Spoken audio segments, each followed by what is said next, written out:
Guys, I am testing out the new GPT Voice. So first of all, I didn't think that it was so different. I've been using AIs on voice for the longest time. I chat with it all the time, have it do all sorts of different things. But this one's actually blowing my mind because it also has access to all your apps. At least it's able to see it and control things. Let's hear this. So remember how we talked about putting the X article draft into my Beehive using the Beehive MCP? Right, I'll pick that up. I found the Beehive connection, and I'm checking which draft you mean before I create anything. I think you picked the $200 subscription article from the drafts. Should the draft go in Mind and Machine or Explain Without Fluff? And can you share the article text or a source link? It should go into Explained Without Fluff, and the article draft is in my vault. Got it. I'll pull that from your vault and set it up in Explained Without Fluff. Make sure to also generate the images through the MCP. On it. Let's see what it does. Found the piece. The real math behind my $200 a month AI subscription. I'll make it a draft for Explain Without Fluff and generate images before saving. So basically, I connected ChatGPT to my Beehive MCP and asked it to go through my vault to find a draft that it thinks I should post a newsletter about today. What I'm asking it to do now is put that draft into Beehive so I can correct it there and send out my newsletter. The real math behind my $200 a month AI subscription is saved in Beehive. The headline, metadata, SEO settings, full article, and call to action are all set. I like it. I love the images that you generated. Those look perfect. Glad they fit. So here's the Beehive draft that it threw in there. I usually keep my drafts written into my Obsidian vault. I do have a lot of files in here already. Everything that I do on a day-to-day basis.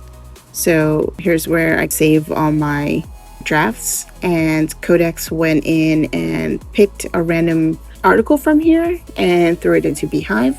So what I'm going to do now is edit this, format it, and send it out to my, 4,500 subscribers. So let's go back to asking Codex for a different task because I didn't really like the task that it was asking me to do. Can you actually go through my linear projects one more time? See what Codex can work on. Sure, I'll check that.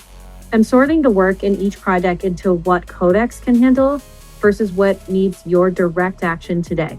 The strongest Codex-ready options are cleaning up the SEO on Mind and Machine's Beehive posts, building your positioning package, and pulling a local business prospect list for website, social, and ads. Website stuff, music releases, and the OCI orchestra build don't have unstarted tasks right now.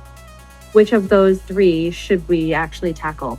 Not any of those. Can you take a look at the Vault infrastructure task that I was working on and see if there's anything that you can maybe run a research on? Got it. I'll check that task. Best research first task is the high priority daily Vault brief automation.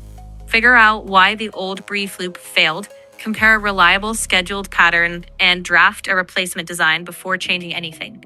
Two other solid research options are reconciling the Vault's research lane docs and investigating the local MCP host instability.